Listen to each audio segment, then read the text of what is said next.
Okay, well, like I said, this is going to be a small group. It looks like we'll see how we'll see how it goes. I don't know what happened on our marketing that's different, but or we'll get an influx. For those of you know that I always get anxious about this time right before our meetings, and then we'll see how it goes. But I'm really, really excited about this conversation. I'm excited about the R&D side, and I'm excited to hear what both Mark and Frederick have going on. Like I said, if Chris does log on, then we'll go ahead and add him in. And as more people get logged in, we'll just continue to add them. But I'd love to turn it over for both of you, Mark and, or sorry, Tyler and Frederick. And then just for an intro, if Frederick or Tyler, who wants to go first, hear a little bit about what you're working on, and then we'll dive into some projects more in depth. Frederick, I'll turn the floor over to you and let you go. There you go, sir. Oh, awesome. Make sure I'm on. Yeah. So I am Frederick Cawthon. I play many roles in the hemp industry. One, I am president of Hemp Alliance of Tennessee. That is our 501c6 trade association representing farmers, the processors, other industry related businesses, such as if you're in banking, we want you at the table. In the great state of Tennessee, we also are, of course, a big part of what we do is consumer education. And even when I say education, that extends to really spending a lot of time with our legislators to understand the difference and the opportunities within this space. Additionally, I'm a co-founder and CEO of a company called Verge Agritech, which focuses on product and brand development, distribution, and business consulting in this space. And one last thing, in addition to that, I am also member of the U.S. Hemp Roundtable and the National Hemp Association. And then what we're working on, I say we because it takes a team effort. Nothing will be done by one person in this industry to make us successful. And so we just kicked off a feasibility study in the state of Tennessee focused on fiber. The key thing there is we're trying to make sure that we can identify like what to grow, where to grow it, what are those output, what genetics, best genetics to incorporate into existing production systems. One thing that I express is the fact that we don't expect existing fabricators or any other industries that we can feed into to go replace all of that equipment. But then how do we get our material that it can feed into the existing production processes? Also, a big piece of that, which has already been kicked off, and I was mentioning to Tyler earlier, is the economic development impact on the subsectors, the employment and trade. I think what we did with CBD is one thing we missed was really understanding the economic development impact and consumer demand side of the house. And so what you had was a whole bunch of people without data, gold rush, just jumped into the industry.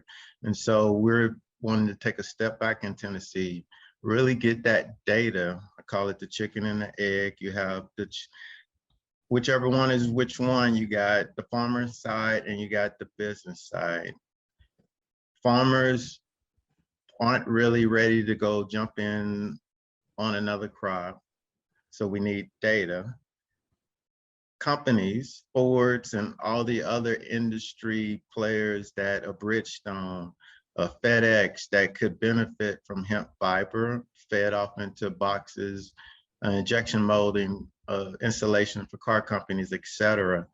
We're wanting to fill that void and provide them the data. And so another big piece of this is understanding the growth market forecast, pricing to support the industry expansion. And then the key thing is the timing of potential adoption by these key industries. And so that has already been kicked off. And a part of that, we have Tennessee Department of Agriculture, University of Tennessee, and we're pulling in a whole host of other universities in the state to collect this data. But then the set part B of that, which we're still pursuing, is we want to establish a $750,000 grant for operators to then come in as we're collecting data to help start doing some of the R&D that's going to be necessary to define what those genetics, what that output, what type of fiber strains we need, et cetera. So that's a little bit about me. Thank you. Excellent. So you want me to jump in? Have at it, Tyler. I'm Sure. excited. Yes, So, please. Thank you, Frederick. Tyler Mark, University of Kentucky. I'm an associate professor here. I've been working on hemp issues basically since 2014. I'm a production economist by training, but given the development and the fast pace of this industry has kind of forced me into a jack of all trades, and I work all the way across the supply chain for hemp. So I'm doing everything from the farm level all the way through to the final consumer. And it's been a lot of fun to work in this space, given I'm originally from Kentucky, a small family farm about 30 miles east of Lexington here. And if you look far enough back, there was some hemp being grown on that family farm. So that's been a lot of fun to actually work with this crop that I think has a lot of potential. We probably got our weight a little over the tips of our skis here to start, but I think we'll recover some from that and try and really build this industry out. But it's going to take some time. And I think that's been one of the big hurdles is you had this CBD industry and it was kind of this tail wagging the dog type scenario. And we really ran into this. And Frederick, I would totally agree with you. We went into this without really understanding the consumer side and the consumer demand component of that. And that's been a lot of fun to go back and look at. I've got a number of different studies that we're working on here at the University of Kentucky with partners from across the country, trying to look and have a better understanding of demand in all these different products. And we can get into talking about that, but I'll let Mandi kind of lead us into this and kind of give us some direction on where she wants to go with this. Okay, well, I'll start just first real quick by reminding everybody, if you have questions, feel free to jump in. This is a nice small group, and so I'd love to get conversations started. We'll be respectful of time, of course, about, we'll try to sum it up in about an hour so that we can just be respectful of everybody's schedule. Other than that, don't hesitate to jump in. You can raise your hand down at the bottom. Again, this is recorded, and so don't worry about taking notes. It will be transcribed and available to each of you so that you will be able to access it as well. But if you guys want to kind of dive into some of the specific research or projects that you are working on, and then potentially open up some questions for how others can get involved or how we utilize some of the research and knowledge that's you found or that is going to be, I guess what's available to us or to the public compared to what's being kept in-house and so forth. So Tyler, if you want to kind of start on some of your specific, I'd love to hear. I'll jump into that. So just to kind of give you an idea, and Sean, I'll come back to your question here in just a second on the corporate partner side of this, but almost all the research projects that I'm working on right now are USDA funded. So all the information that we're putting out will be publicly available knowledge, and to kind of give you a sense of what that looks like.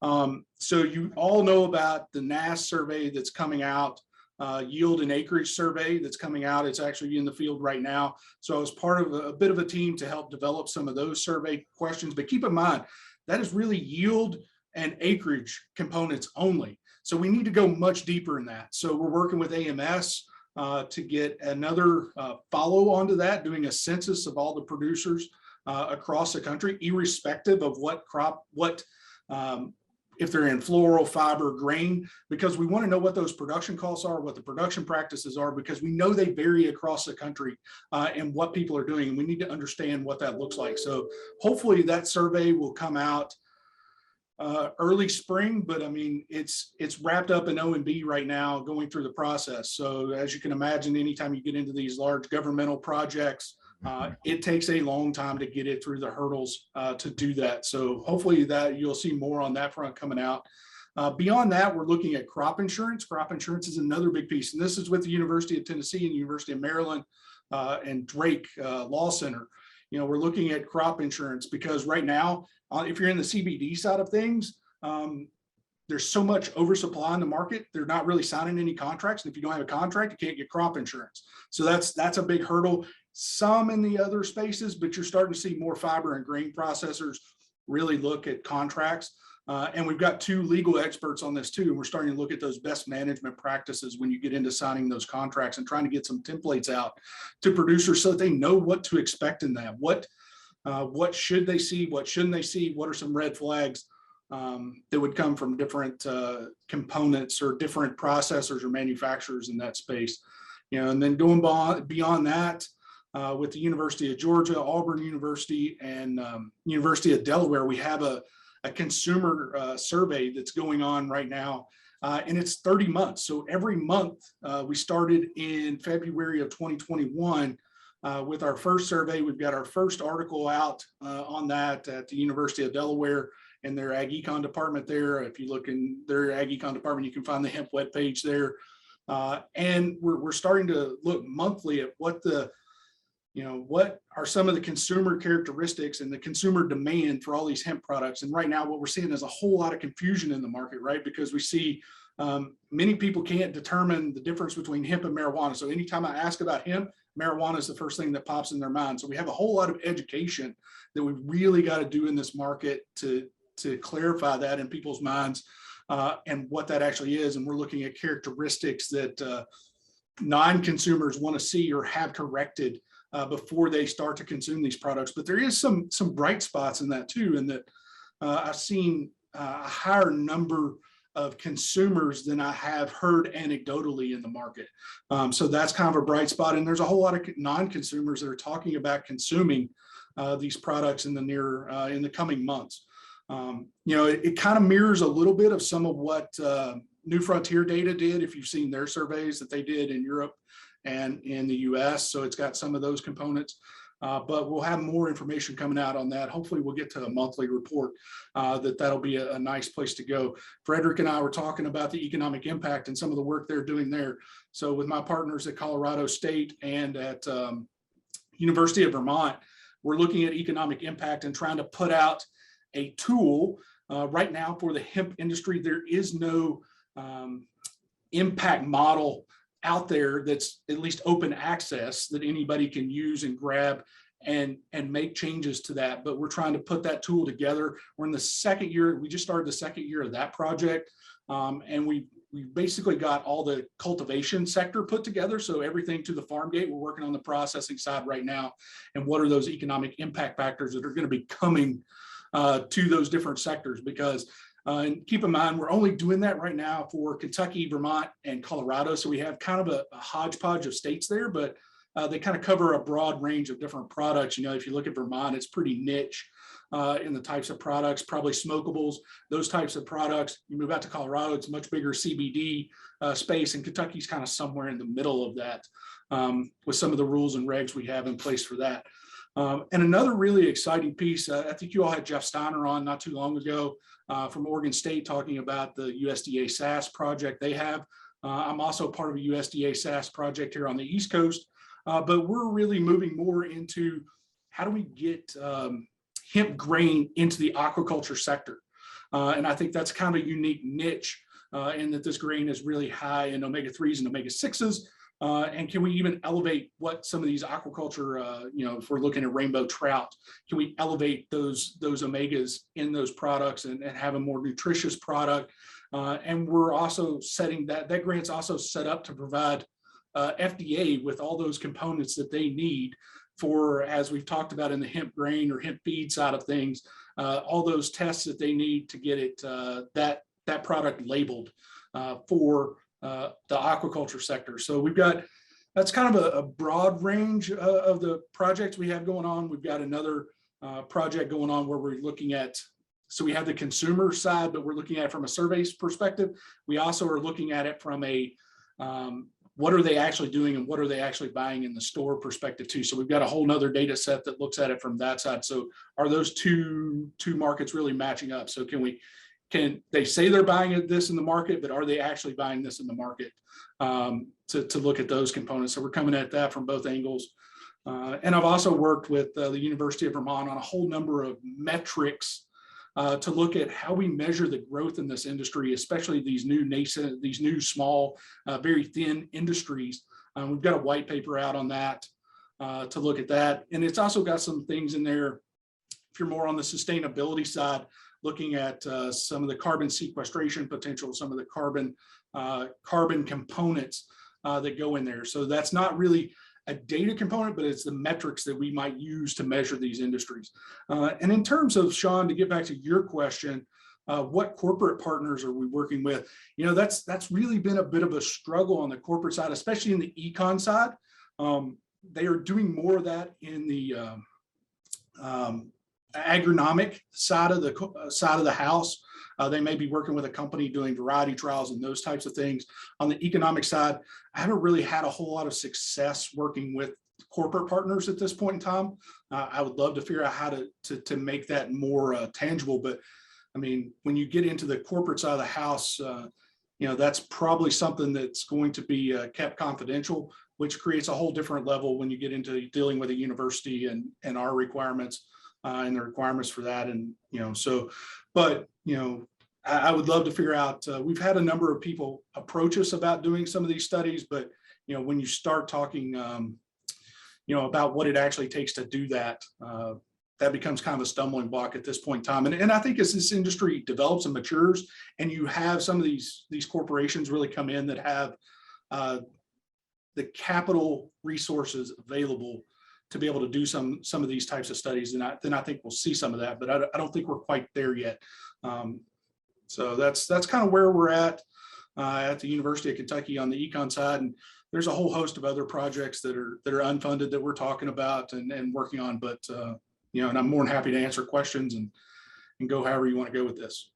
Sure. So real quick, I want to turn this over. Chris was able to log on, and I'd love to, because I know you've got a class you're going to teach here pretty soon, but I'd love to turn it over and have an intro about what you're working on. Both Frederick and Tyler have talked a little bit about their projects from both their organizations, but you are on mute. Just a real quick reminder.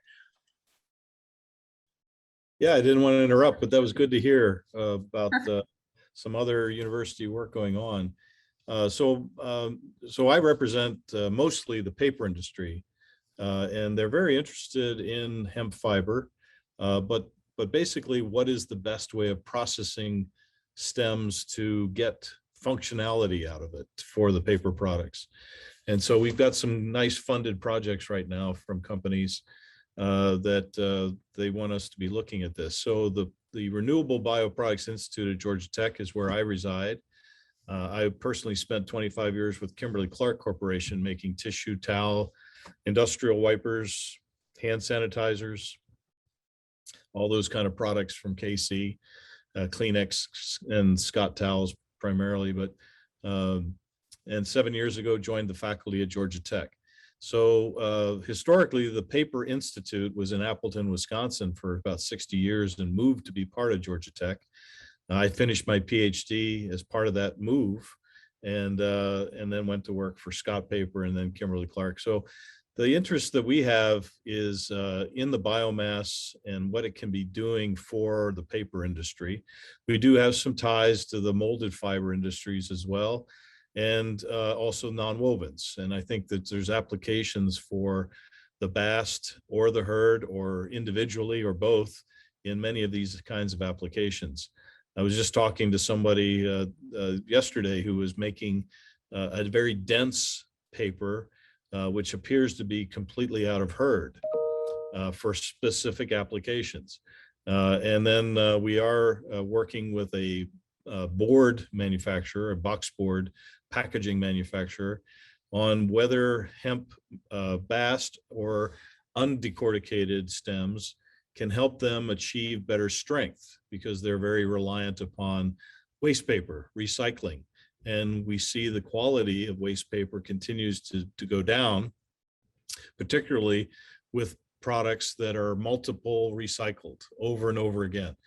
So the fiber length keeps going down, and we see with fracturing waste paper and repulping it over and over again, that the people who are dependent on waste paper for their raw material are losing in material effectiveness and in cost and in transportation costs to the people making boxes out of wood pulp, virgin fiber. And so they're adding weight, and which is very material inefficient. So we've got some good projects going on here at Georgia Tech as well. Be happy to answer any questions about it. They are a little bit confidential. I don't want to name the company names, but I think there's a tremendous amount of interest of revitalizing the idea of putting hemp into paper products, which is really, think about it, a 2,000-year-old idea. The history will tell us the first paper ever made in China was made from reconstituted ropes made from hemp stems. And here we are back to trying to make paper out of hemp again. So very pleased to be part of the discussion. Awesome. Well, I would love to get the discussion going if anybody has any specific questions. Drew, I saw you have a question. You want to just ask it, or? Sure. So there's a lot as far as, we're all learning about the plant, which genetics perform best where, a relativity to those processors, how that processed material gets to manufacturers to meet their specs, when a lot of those manufacturers don't necessarily know the specs that they're looking for. So I was curious, from the paper side of it, how do you qualify or quantify or document the type of material that you're looking for as far as that works, performs best as an input, so that those processors can provide you with those specifications? Yeah, absolutely. So paper companies are pretty clear on what fiber they're currently using. And if they're buying pulp, they know exactly what kind of fiber length, brightness, percent fines, extractives, all those kind of things are well specified. So in the case of replacing fiber for fiber, replacing, say, wood pulp for fiber, we know that the fiber length of softwood kraft pulp is about 2.5 to 3 millimeters, that hardwood pulp is typically 1 to 1.1 millimeters. And so what we try to do then is say, if we're going to replace these pulps, we need to match up those kind of fiber properties. Because if you have too many fines, too many really dusty 0.1 millimeter or less materials like the herd typically gives you, then it's not really going to add strength to your properties. It's going to be perhaps even lost as yield loss in the wet paper making process. But if you get above 6 millimeters of fiber length, wet forming of a paper product is really not the way to go. You can use longer fiber, certainly to make textiles, to make nonwovens, to make molded fiber. But when you're wet forming a paper product, usually you get too much entanglement in the wet forming process if you're above about 6 millimeters. So our experimentation has been about decorticating and non-decorticated products, right? So pulping it with decorticating or not. And then also we are including cutting, and cutting to about 6 to 10 millimeters in length. And then through the mechanical refining of the process, getting on average about 5 to 6 millimeters or less. And so this is useful for the paper maker. And that kind of fiber length above 2.5, 3 millimeters can be very useful for getting strength. So that's that boxboard interest of how can I get better strength to compete against virgin fiber? Hey, I can incorporate 10, 20% bast fiber that is going to give me that long fiber in there. And that's going to give me additional strength for ring crush, for boxes that stack up, for tensile strength, for puncture resistance, all those kinds of things that they are trying to match the virgin fiber. But the only way they can do it right now is chemicals can only get you so far, so they wind up adding more weight to the box. And by adding more weight, they get stronger, but then they have a bogey when it comes to higher transportation costs for themselves and for their customers. So they're losing. Their customers would say, why do I want to pay more for your recycled fiber box when I could buy this virgin box from the big pulp suppliers? So I think the specifications for getting properties in a product, they're going to be different whether you're making a box or a printing and writing paper or a poster or an annual report, or a cigarette wrapping paper. They're going to be different depending on what the customer, the the client, in this case, the paper company, is making, but I think they're pretty clear as to what their specifications would be for making paper. Does that help? Yeah, it does. Thank you. Thanks. Hey, and I was just gonna jump in and say, Chris, I like Chris Milford, I know he was one of the directors of the Hemp Alliance of Tennessee, has a relationship with a major company here in Middle Tennessee that uses a lot of paper. And he has been having that discussion with them. They are open to it. It's just whoever figures out the right solution for them, they're ready. Yeah. So just, yeah, we'll link up because I want to definitely connect you and Chris together.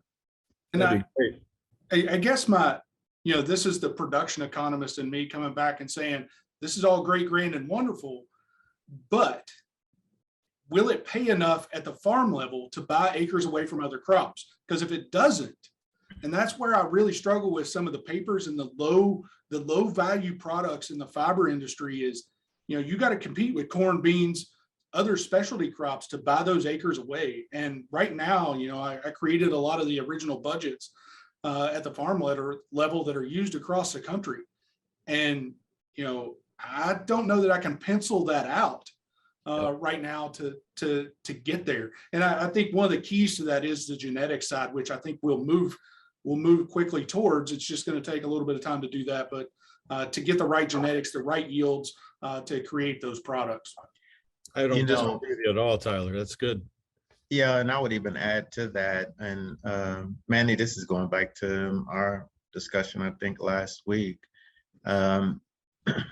A part of what I'm hoping that we can glean from the economic development study, and it's really more so on understanding what the market, the growth market, like what the forecast and keyword here, pricing to support industry expansion. And it's two sides of this trade. It's the big company corporations who would use those inputs, even the paper manufacturer, and they want it dirt cheap. But as we know, with all crops that have come out, who suffers is the farm being side of the house. And with this being such it's an industry within its infancy, I think we owe it to ourselves that we make sure as we expand this industry that, number one, and we focus on it, even when I say Hemp Alliance of Tennessee, our number one consumer of our information and who we fight for is the farmer. And so the only way that this is gonna work, and it fits into why most people I run into, even when it comes to hemp, 90% of the people aren't in it just to make a buck and get their retirement plan. Majority of people I run into is one focused on Mother Earth and how do we heal this planet? And then number two is how do we take care of people, especially if you're on the oil and CBD side. And then it's all about what? Sustainability, carbon neutral, et cetera. Well, if we're building out this industry that's focused on all of those things, we gotta take care of the farmer. One thing that I mentioned on the call with Mandi is we gotta rethink the co-op model. When you talk co-op, there's different sides. It's almost like saying something political, throwing something out there and people jump different ways. However, I think the structure of the co-op model just needs to be revisited and doing something where the farmers get a piece of the pie up front that's taking care of the cost of producing, but we need to have them a part of that profit sharing on the back end, that as this industry scales, they're benefiting from that. That's just my thought. Thank you, Tyler. I've got a question, or any of you, but specifically around more of the economic opportunities, right? And really understanding what those markets are, because the topic of, the paper industry is very appealing and exciting when we talk about where it's replaced, like what that opportunity is. But then there's also that question of why hasn't it already developed, and what are we up against, and what is that true economic opportunity? So would you mind speaking a little bit more to some of those, as you've done a lot more of that research? And Chris, feel free to chime in specifically around the paper. Sure, I'll jump in, and some of my Please. biases may come out in this, but you know, I think there are a lot of opportunities on the fiber side, and I think there are a lot of growth potential in that.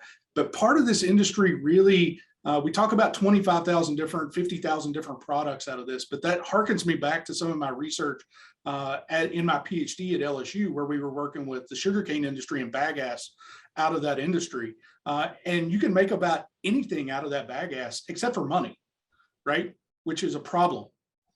So I think we really need, and Chris kind of alluded to it, Frederick kind of alluded to it, you know, we really got to figure out what those end markets want, create the right genetics to get there. And I think that's a really interesting idea, is how you flow that through the system. I like to think about the activated carbon, some of those types of things that can fit into that. If we're going to play in the hempcrete space, well, not only do we have to, which I think is another interesting space, especially if the carbon market develops, right? Because now we can store carbon in the soil, and then we're also taking off that top piece and storing that top piece, those stems and those components, in another 100-year carbon sink, 100+ year carbon sink. So I think there's some opportunities there, but we've got a lot of hurdles to get over before this carbon market really develops in that space. On the paper and the textile side, I think we have a long way to go to get enough acres in production to compete with those traditional components that are going into that. So I think those are long run type goals that we're going to have to kind of wait on to get there. You know, and Bob, you made a comment in here about you always ask for the poorest 80 to 160 acres. Well, the unfortunate part to that is this crop is going to have to fit in the rotation, and it's not always going to be able to go on the poorest 80 and 160 acres, right? So for this to really get to that commodity type crop, this has got to fit in that rotation. There's got to be a reason to put it in the rotation. And, you know, one of the things when we first started out in this is, oh, this can grow on all the marginal land. Well, it grows on marginal land, but it grows marginally, right? So that's the hurdle with putting this in that system. So we've got to think about how to do that. And we've got some research going on here at the University of Kentucky looking at rotations with some of the traditional crops here that would kind of fit into some of the stuff that you're doing in Tennessee, Frederick, or at least some of those crop rotations you would see down there. So, I mean, you know, those are kind of some of the areas. I think on the grain side of it, some really interesting areas are when we get into looking at some of the plant-based meats and some of the protein potentials for this crop to be utilized as that protein potential. Because if you think about it, the two big proteins that are going into that industry right now are soybeans and peas. Well, we could very easily mesh into that. Now, why hasn't Canada captured on that market yet? You know, they would be the largest supplier of this. I don't think that they've seen this type of market really hit there yet, but that it's probably coming for them too. But keep in mind, you know, they've got a big jump on some genetics up there. It's going to take us some time to catch up to them as well. But I think that that's an interesting market. I think some of these other food additives are an interesting market, but I think the gorilla in the room still is FDA, and FDA playing its role in this to get this through the system, because I don't think you're going to see a lot of investment from these Coca-Colas and large Fortune 500 companies until they know and understand and have a seal of approval from a group like that. Okay, Chris, do you have anything? I know that you've got to head out in a minute, and I want to be sure I give you time, but do you have anything you'd like to add to that? Well, I added a couple of comments to the chat box as folks ask questions of me, but I think the questions we're trying to answer is whether we can process the stems to the point where they're actually adding value to the paper maker. And if they're adding value to the paper maker, then perhaps the paper industry will pay more for it. Right now, waste paper is dirt cheap. You know, China cut off the waste paper stream. So we have a gluttony of waste paper right now, and it's really inexpensive. And some municipalities have stopped collecting waste paper because there is not enough market for it. We stopped exporting 20 million tons a year to China. But I think the quality going down means that people are seeing some need for something else. And so that's why I believe that if we figure out how to process it properly, now that might require capital that we may find is too much, right?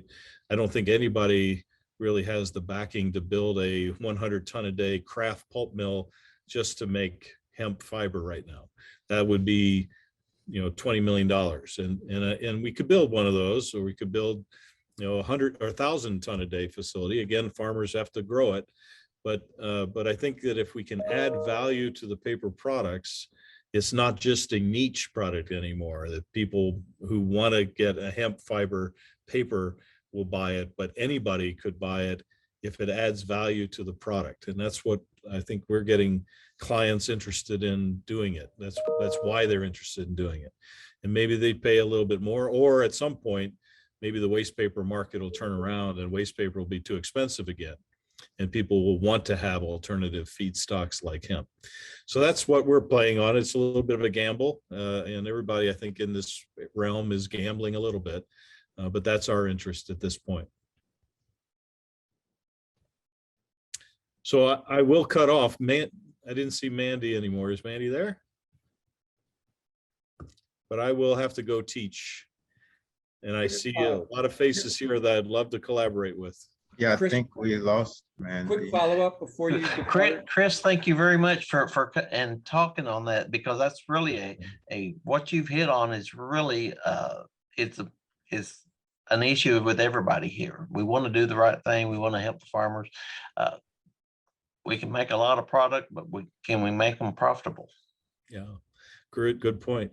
Did I see another question, Drew? Yeah, I just wanted to follow up, sorry, with you real quick. Is it possible to send samples to you or to the university, the lab, to kind of get some feedback? Absolutely. The only requirement the University System of Georgia has on me as a state employee is that it must be certified by a USDA laboratory to be less than 0.3 THC. Right. So I can then receive it, and I put that certificate on display. In fact, I received some North Carolina stems for one of our experiments. It was certified by the University of Kentucky. So we appreciate that, right? So collaboration is the game, but and I can't be the certifier. I can't receive it and then certify it myself. It's got to be certified before I receive it. And then that's I can play around. even if it's post-processed fibrous material. It is. The material I receive has to be analyzed to be less than 0.3. That's the rule. I don't make it, but we have our certificates on display in the lab. So. And are you able to add your email in the chat, or? Sure. Do it right now before I head out. Yeah. Thank you.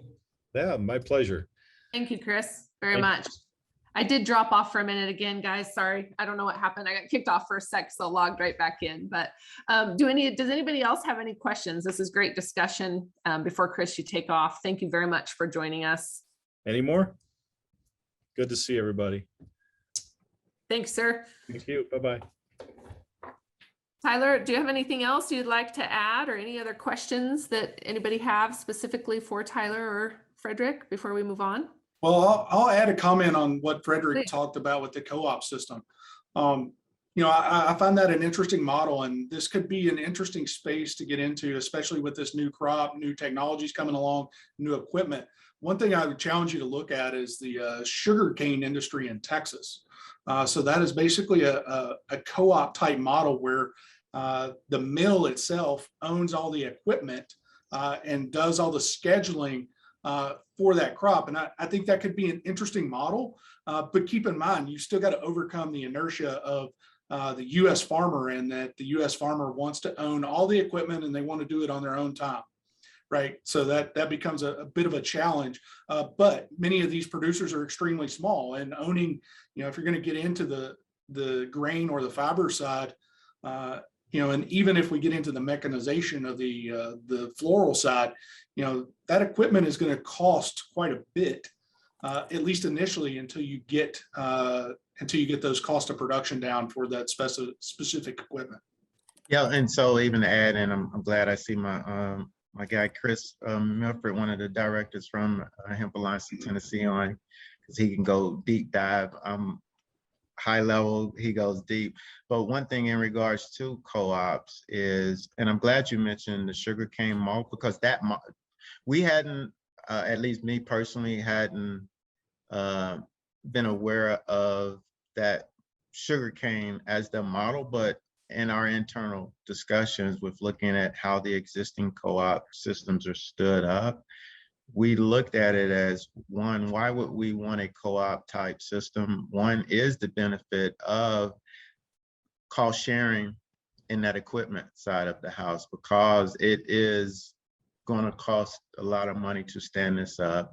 To typical farmers, one hesitation is, even though they like to own their equipment, is how do we help incentivize them to get into this space? Well, one of those incentives would be that co-op can handle splitting the load on the equipment cost.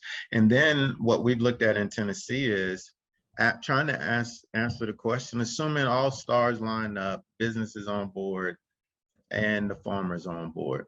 Assuming best case scenario, right?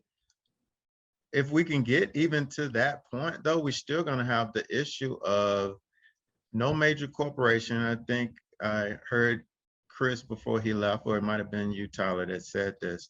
Before corporations, probably it's you, Tyler, before corporations are getting ready to put their production lines at risk, they're going to need to know that the farming side, the processing side, can provide the output.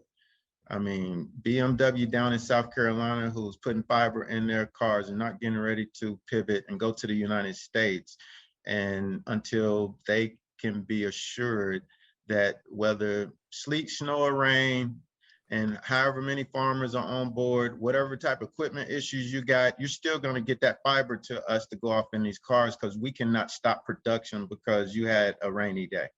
So to me, we still got to figure that out. And so, i.e., a pathway to that is the co-op model.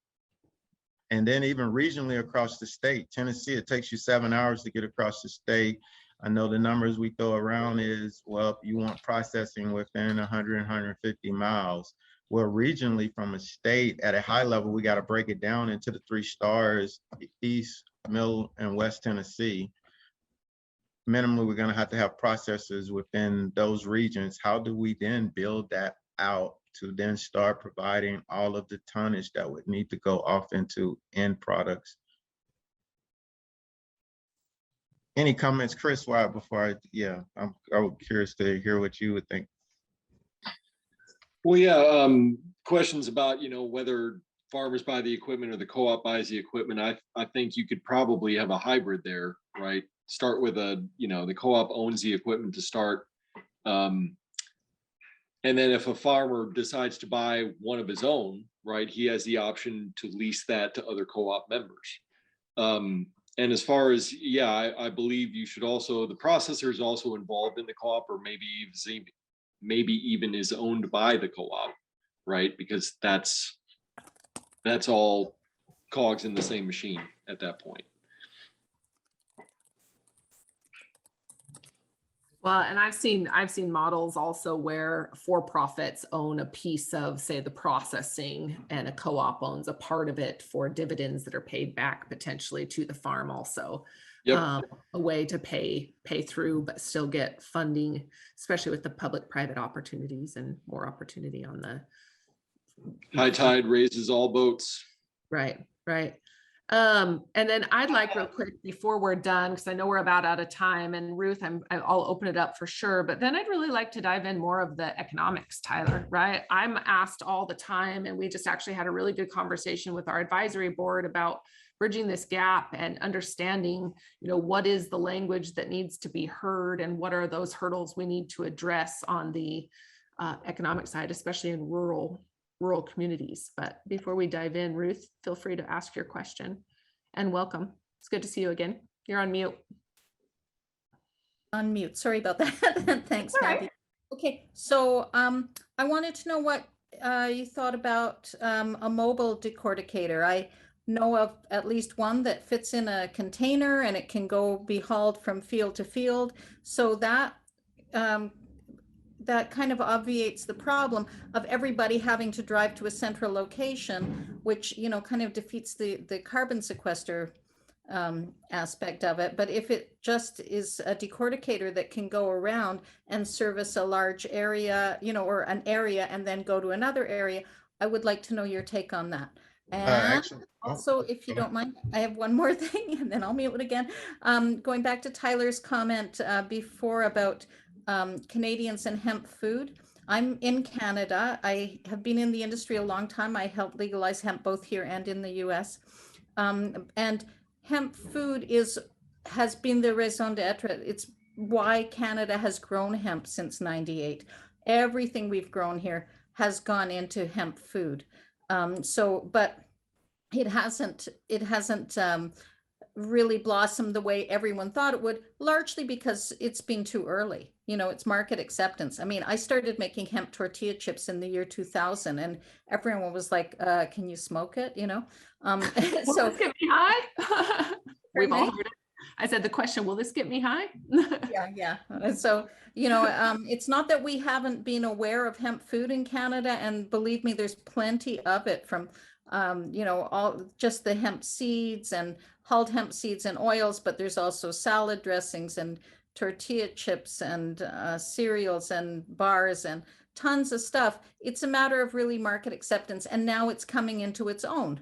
You know, and in part because of the US acceptance, because, you know, but that was why we had the case with DEA in 2001, because they wanted everything taken off the market that was hemp. They wanted it off the shelves. And we fought against that, led by David Browner from Dr. Bronner's. And that's, you know, that was a case we won against DEA, and one of the reasons there is hemp food in the States now. But I won't go on. I know time is short. If you wouldn't mind addressing the mobile decorticator, that would be great. Yeah, I'll be real quick, and then Tyler, you jump in. I'm sure you have a view as well. So initially, or to get the co-op model started, that would be one of the first pieces of equipment that we would either be looking at leasing or purchasing, because of you're going to have small amount of farmers. And the best probably way out the gate is to have that mobile decorticator just go around to the different farms, literally, is what we have been talking about. And I think it's also a volume question, right? Between the two, like a centralized facility versus mobile. When you're talking a centralized facility, the amount of hemp you're processing, some of those machines are doing 10 tons an hour, right? So I guess, Frederick, I'm gonna rain on your parade. Hey, good. You know, this harkens me back to the bioenergy industry when we started talking about switchgrass and miscanthus, and we were going to have all these mobile processing units, and that's how we were going to do this.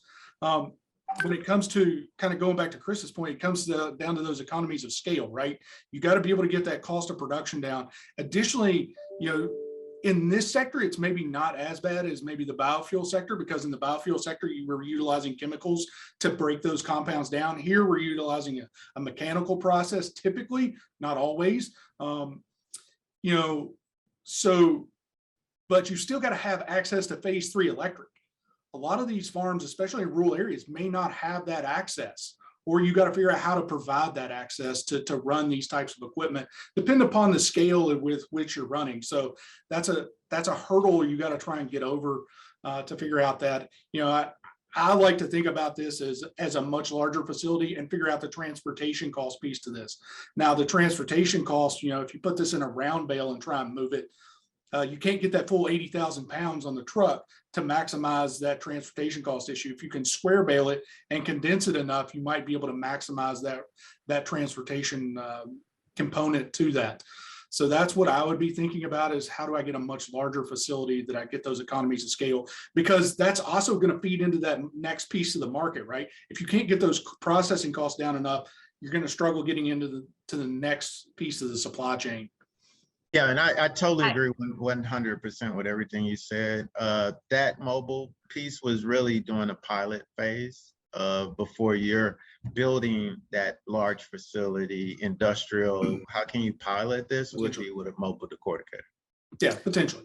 Well, and I was just talking today with somebody else no names mentioned, he's on this call, and we were talking about, this post-processed and shipping. And by the time companies are receiving processed herd and it's not been packaged correctly, now it's full of dust because it's shifted around and now it's bad product.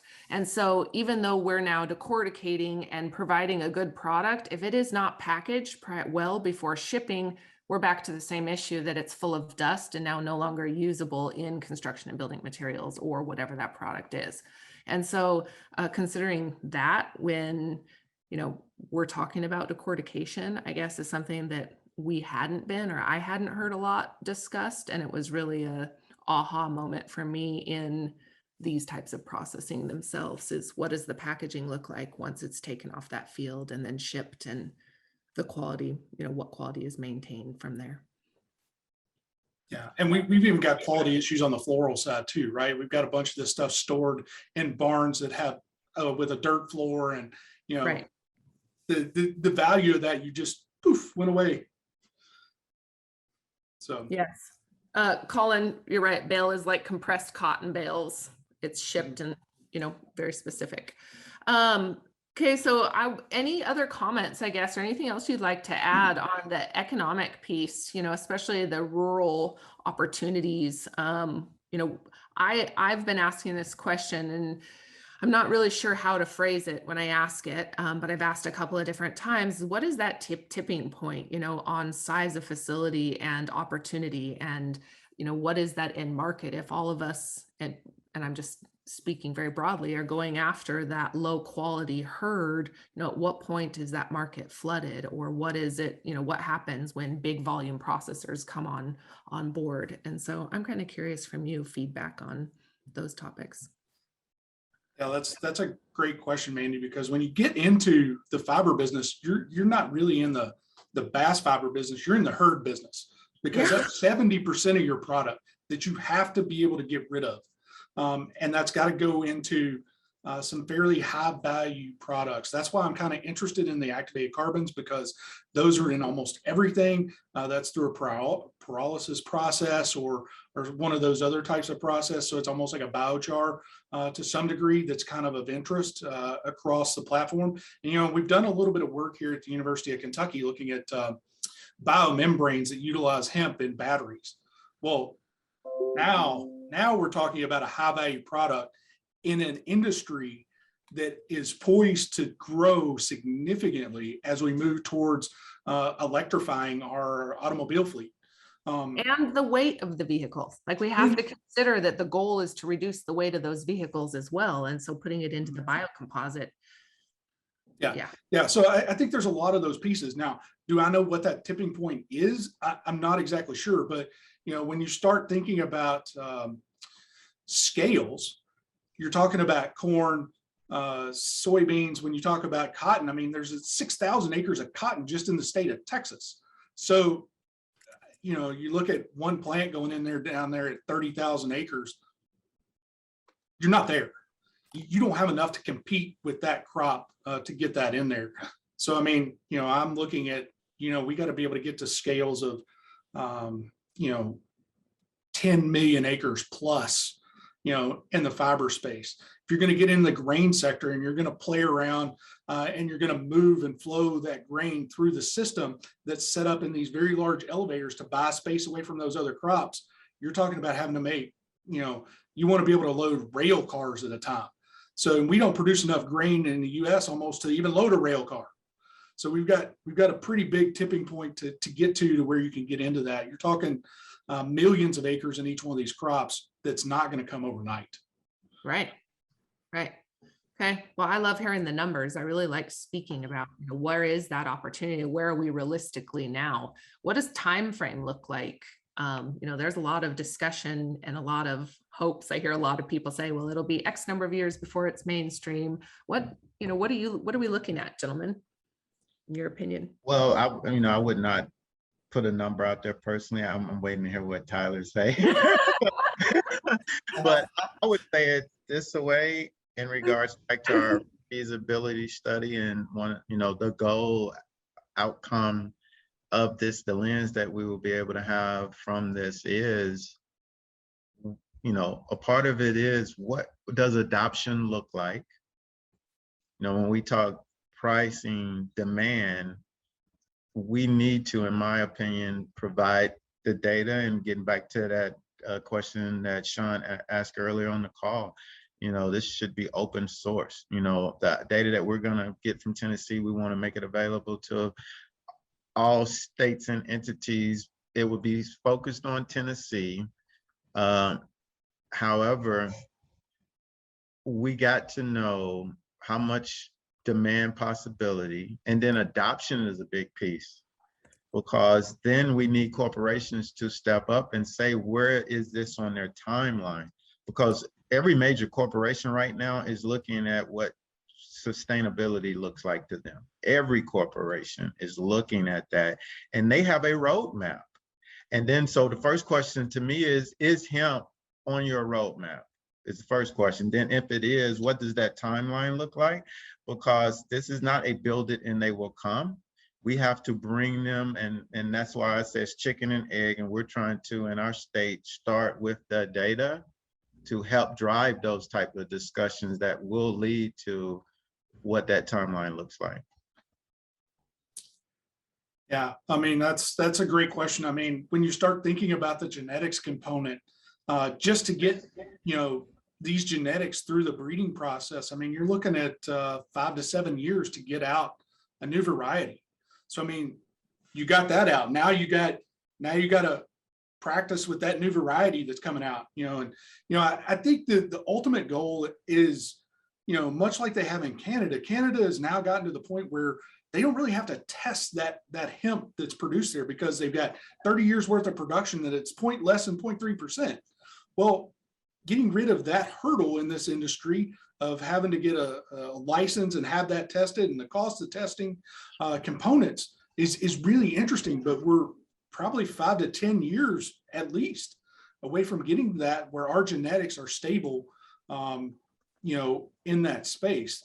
Now, will it ever be stable on the floral side? Maybe, maybe not. I mean, we got a long way to go there, and they're talking about a 1% number there. Well, keep in mind, a 1% number, what have you done? You went from 0.3 to 1%. So the number of farms that you need and the number of producers you need just shrank tremendously, right? Because now you don't need, if I'm a corporation, I want to contract with one business to grow all my hemp for the floral extraction component.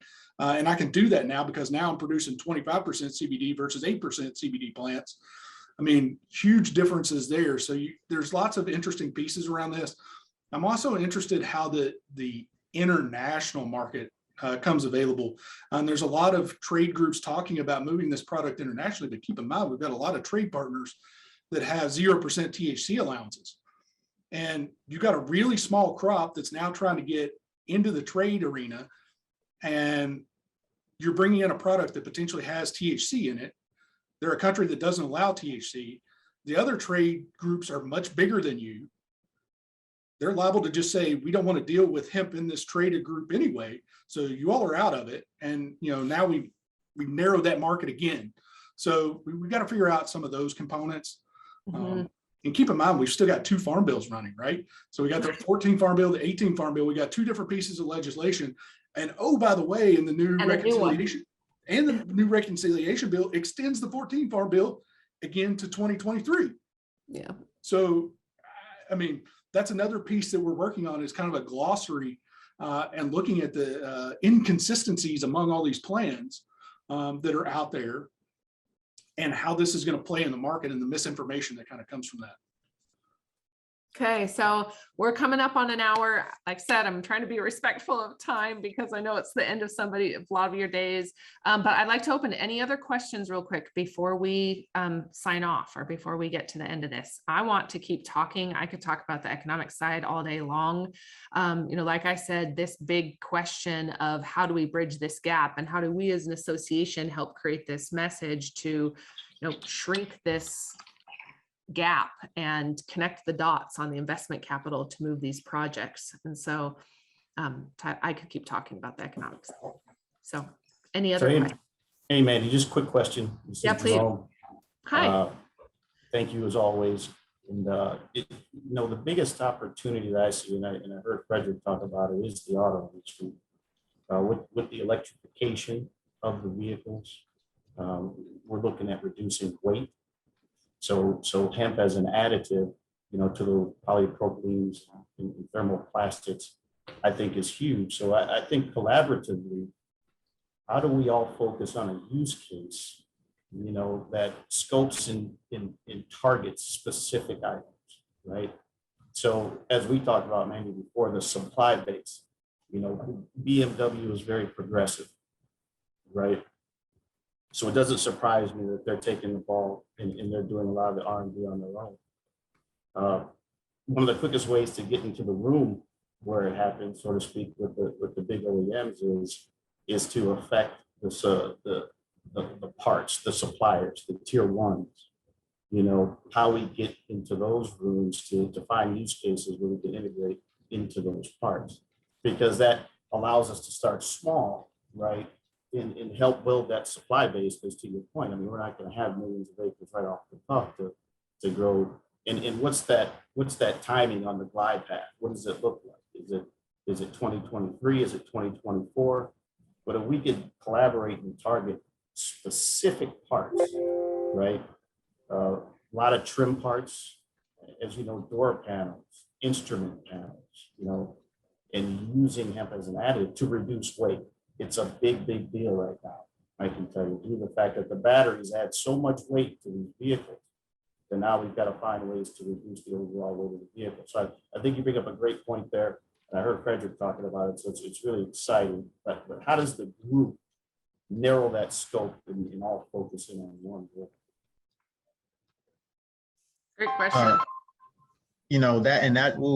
Jerome, you open up the box right there, brother. And a couple things I'll say, and then I jump up out of respect for time. From my perspective, spot on, because that's literally the use case in our proposal deck is the automotive industry. 2, if you look at the Southeast, we have, I call it the money slide. It lights up from Ohio Valley down all of the automobile manufacturers facilities. And then it also lights up in another color all of the fabricators and processors that feed off into that industry. And what you see from that money slide is the South is the new Detroit. And then if you then hone in on why I think Tennessee is such a key piece of this, is Tennessee is the hub of that slide. And then even if you dive into Tennessee, we have VW in Chattanooga. We have both Nissan and Mitsubishi headquartered here in Nashville or Franklin, Tennessee.